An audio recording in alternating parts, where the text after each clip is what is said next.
Good morning, everyone, and welcome to the PivotBoss pre-market video for Friday, May 10th, 2019. Happy Friday, everyone. I'm Frank Ochoa, aka PivotBoss.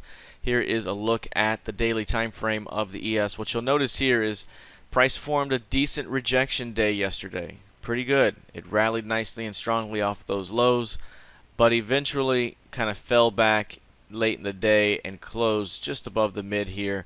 Really wasn't as strong as it could have been, and again, in after hours trading, the market has been susceptible to headline risk. We've had quite a bit of headwinds with headline risk here lately, and that's leading to additional weakness. So the way that we're kind of pushing below yesterday's mid reminds kind of this time here, or even this time here, where each day it's just kind of continued to melt lower.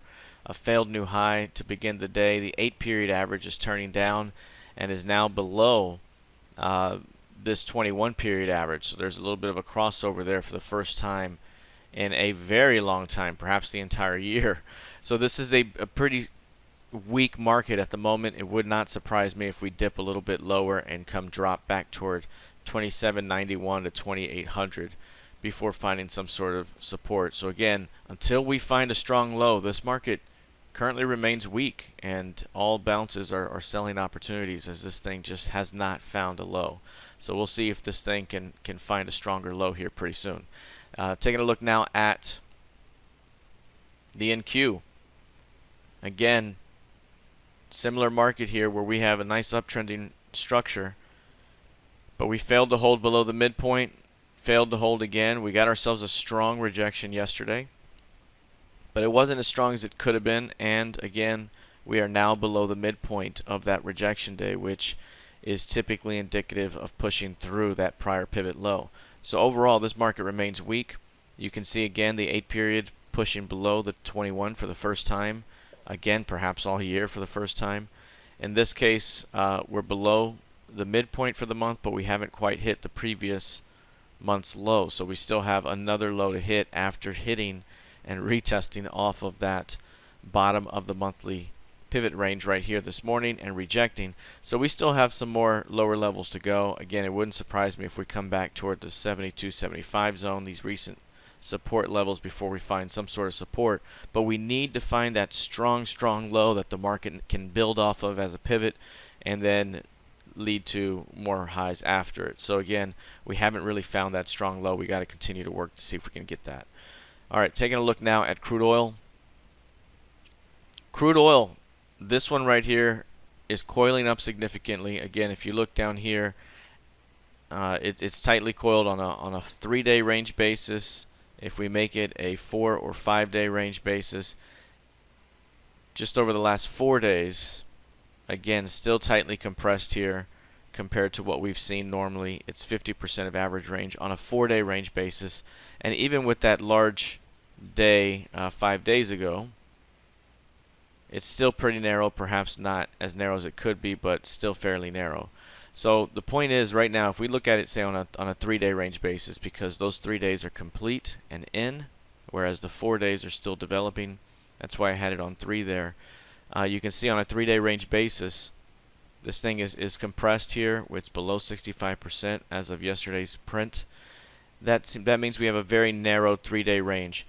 At this moment, we're seeing a break to the upside and then a failure to extend that move to the upside. So this could be a failed breakout to the upside that leads to a breakdown. So again, narrow 3-day range, and we should expect a move, if we get a nice little break here, of about 3.6 points. About 3.6 points, because remember, if we're going to go from this state of compression, we usually go up and hit and turn blue and hit the 125. Right now the 125 is about 3.6 points out. It'd be about a push into that move. So about 3.6 points we can take from today's high. Today's high is 62.50. So if we take away 3, that's 59.50, and take away that extra 50, that takes us to 59 evens. So basically 59, 58 or so, that would be the target based off of the narrow day compression. So kind of quantifying that range, forecasting it from the high, and seeing how far it can go. So right now it's looking like rejection. If this thing cannot find acceptance beyond 62.20 today, we could be looking at a downside break and run in crude oil. All right, let's take a look lastly at gold futures.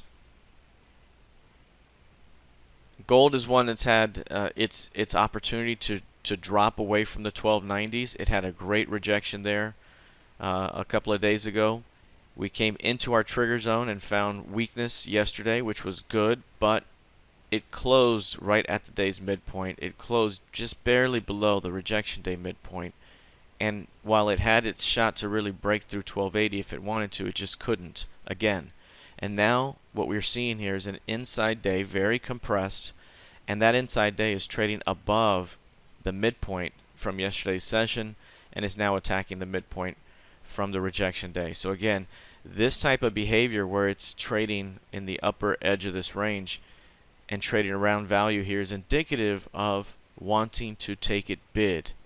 So it wouldn't surprise me if we, now the way that we're trading here, start to push through 1287s, 1290s, and it turns into a stop run day up as we head toward 1295 and perhaps close above 1290 for the first time since we broke down. So again, if this is going to be the case, breaking through 1290 today or any close above 1290 could spark a breakout that leads us right back to 1315. So keep an eye on that pivot as we move forward. All right, that is it for now. Happy Friday. I hope you have a fantastic weekend. Please be sure to like, share, and subscribe, and I will see you in the trading room. Take care, folks. See you soon.